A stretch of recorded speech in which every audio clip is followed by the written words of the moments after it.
아직도 저에게 유일한 친구들이라고 해도 과언이 아니에요. 제가 군대 제대를 앞두고 병장 휴가를 나왔을 때 저와 제대가 같은 동기들과 부대 근처 마을에서 술을 마신 적이 있었어요. 제대를 앞두고 있어서 마음도 편했고 계급장 떼고 동기들과 편하게 마시는 술자리였기에 저는 한껏 들떠 있었죠. 그렇게 즐기고 있는데 친구 하나가 제안을 하더군요. 우리 저 옆 테이블이랑 합석할까? 어디? 저기 여자 넷 있는데? 그래, 우리 이거 마지막 휴가인데 기억에 남는 시간 보내야 되지 않겠냐? 좋아. 병철이 네가 가서 들이대. 네가 말 좀 잘하잖아. 오케이, 나만 믿어. 동기는 서글서글하게 웃으며 다가가 테이블에 앉은 여자 한 분과 얘기를 나누더군요. 그러더니 곧 그쪽에 있던 여자 넷이 저희 테이블로 오게 됐고 그렇게 합석을 하게 됐어요. 동기들은 여자들의 출연에 한껏 분위기가 업되어 술을 계속 마셔댔어요. 온갖 게임들을 하며 분위기가 고조됐고 그 자리에서 즐기지 못하는 사람은 한 명도 없었어요. 그만큼 분위기가 너무 좋았어요. 분위기가 무르익고 있을 때 저는 담배 생각에 술집 밖에 나갔어요. 그 시절 가게 안에서 흡연이 가능했지만 왠지 밖에서 피고 싶더라고요. 시원한 바람 맞으면서 한 대 태우고 있을 때 합석했던 여자 일행 중 한 명이 밖에 나왔습니다. 왜 나왔어요? 아, 여기 계셨구나. 그냥 술집 안이 너무 시끄러워서요. 잠시 바람 쐬러. 네, 술 마신 거 괜찮아요? 제가 시원한 음료라도 두고 나올까요? 아니에요. 그냥 잠시 앉아있으면 될 것 같아요. 저는 피우던 담배를 서둘러 껐고 그 여자가 앉아있던 벤치에 나란히 앉았습니다. 합석한 일행 중에 제 시선을 끌었던 여자였어요. 다른 친구 셋은 술을 곧잘 마셨지만 이 여자는 많이 마시지 않더라고요. 요란하게 굴지 않으면서도 또 적당히 분위기를 맞춰주며 센스 있게 어울리는 모습이 예뻐 보여서 혼자 빤히 쳐다보기도 했어요. 우리는 한참을 그 자리에 앉아서 얘기를 나눴습니다. 술집 안에서는 한껏 신이 난 일행들이 부어라 마셔라 하고 있었고 아무도 우리를 찾는 사람은 없었어요. 우리는 서로의 지난 나이들을 얘기도 하기도 하고 일상 얘기도 나누면서 조금씩 서로를 알아가는 시간을 가졌고 시간 가는 줄도 모르고 둘만의 시간을 가졌어요. 뭐야, 둘이 여기 있었어? 이제 2차 가자. 렛츠 고! 2차? 어디로? 오늘 끝까지 달려야지. 아직 12시도 안 지났어. 가자. 저희는 일행들에 파묻혀 2차 술집으로 향했고 둘만의 시간은 더 이상 가질 수가 없었어요. 그날 그렇게 그 여자를 만난 뒤부터 계속 제 머릿속에 그 여자가 떠나질 않았습니다. 보고 싶은 것 같기도 하고 목소리가 듣고 싶은 것 같기도 했어요. 며칠 뒤엔 제대를 하기에 그곳을 떠나 집으로 돌아가야 하는데 그 이유가 되면 다시는 그녀를 볼 수 없을 것 같은 예감이 들더군요. 그래서 그날 헤어질 때 받아둔 번호로 연락을 했습니다. 이대로 헤어지고 싶지 않았어요. 술집에서 만나서 놀 때는 가깝게 느껴졌던 그녀가 왠지 전화를 걸려고 하니 너무 멀게만 느껴졌어요. 번호를 누르는 손이 떨리기까지 하더군요. 꾹 참고 끝번호를 눌렀고 신호음 끝에 그녀가 전화를 받았을 때 그때 느꼈어요. 내가 이 여자 목소리를 정말 많이 듣고 싶었구나. 나는 이 여자를 계속 만나고 싶구나. 이런 것을요. 저는 전화로 그녀에게 보고 싶다고 했어요. 그래서 제가 제대하는 날 나와줄 수 있냐고 했죠. 그녀는 그날 꼭 나오겠다고 했고 우리는 몇 주 뒤에 연인이 되었습니다. 저에게 첫사랑인 여자였어요. 처음으로 마음을 준 여자였고 처음으로 연인이 된 여자였죠. 처음이라는 경험들이 저를 맹목적이게 만들더군요. 어쩌면 집착이라고 부를 수 있을 정도로 그녀에게 푹 빠졌고 그 사랑이라는 감정 덕분에 행복했어요. 저희는 장거리 연애를 시작했습니다. 어쩔 수가 없었어요.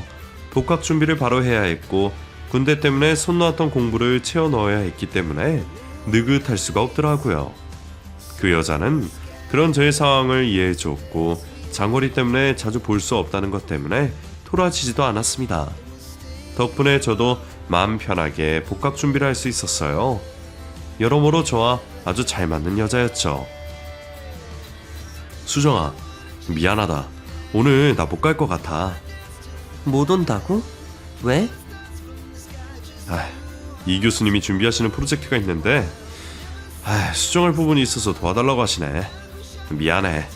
내가 거절하기 어려운 분이시라. 교수님이면 당연히 도와드려야지. 아시지만 어쩔 수 없지 뭐. 괜찮아, 신경 쓰지 말고 일 봐. 진짜 미안하다. 다음 주말에 꼭 내려갈게. 알았지? 응. 그녀와 만나려면 3시간을 꼬박 차를 타고 와야 했고, 그래서 한 달에 몇 번밖에 얼굴을 볼 수 없었어요. 그것도 제가 일이 있으면 가지는 못했으니 한 달에 한 번도 못 보는 날도 있었고요. 보고 싶은 마음은 굴뚝 같으나 졸업 준비에 의사 시험까지 대비를 해야 해서 너무나 바빴어요. 그래서 번번이 제가 약속을 펑크 내는 일이 찾았지만 그녀는 한 번도 화를 내지 않았죠. 오히려 쉬는 시간 없이 밤낮으로 힘들게 공부한다고 안쓰러워해줬어요. 그런 그녀에게 미안하면서도 왠지 마음이 더 갔습니다. 엄마한테서도 느끼지 못했던 안정감과 편안함을 그녀에게서 느낄 수가 있었어요. 나이는 저보다 2살이나 어렸지만 생각이 깊고 조심스러워서 오히려 누나 같은 느낌도 들 때가 많았고요. 왜 이런 말이 있잖아요. 몸이 멀어지면 마음도 멀어진다는. 하지만 저에게는 그녀와의 이별은 상상도 할 수 없는 일이었어요. 무슨 자신감인지 모르겠지만 그녀도 저와 같은 거라고 여겼고 그 생각은 한 번도 의심하지 않았죠. 그래서일까요? 저와 그녀는 정말 결혼을 하게 되었습니다. 제가 대학을 졸업하고 의사시험에 합격한 뒤에 저희에게 아이가 생겼거든요. 전혀 생각지도 못했던 일이었기에 임신 사실을 알았을 때는 정말 만감이 교차했어요. 부모님은 제가 사귀는 사람이 있는 줄 모르셨고 엄마는 의사시험을 합격하자마자 제 신부감을 골라놔야 된다며 혼자 들뜬 상태셨거든요.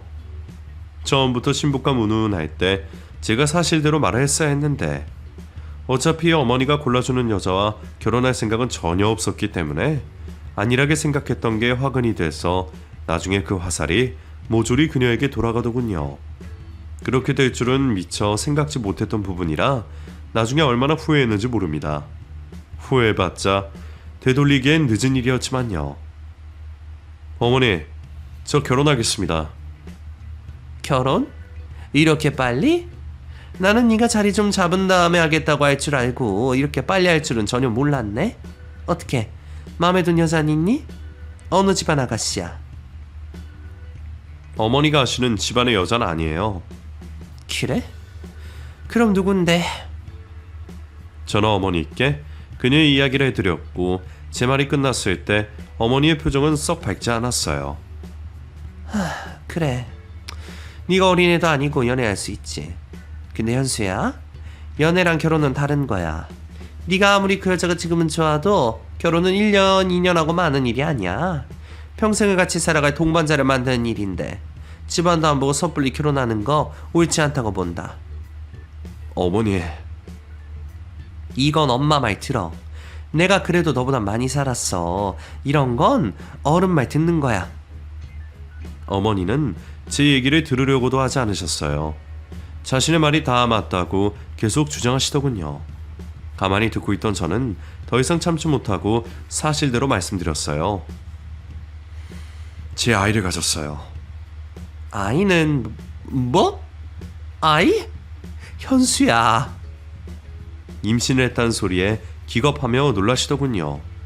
그러고는 다시 물으시면서 자신이 들은 소리가 사실인지 확인하셨어요. 저는 또박또박 말씀드렸고 어머니는 그 자리에 털썩 주저앉으셨습니다. 그러고는 다음에 얘기하자며 안방에 들어가 버리셨어요. 충분히 예상이 됐던 상황이었고 그럼에도 불구하고 저는 물러설 생각이 전혀 없었습니다.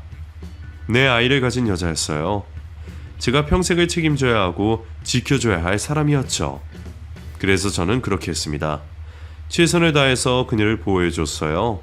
예상보다 반대가 엄청났거든요. 안 돼. 그 아이 치워라. 어디서 근본도 없는 여자를 데려와서 집안에 들이려고 하는 거니? 너는 순진해서 그 기집애한테 속고 있는 거야. 일부러 임신한 거라고. 아닌 말로 네 애인지 어떻게 안다니. 어머니,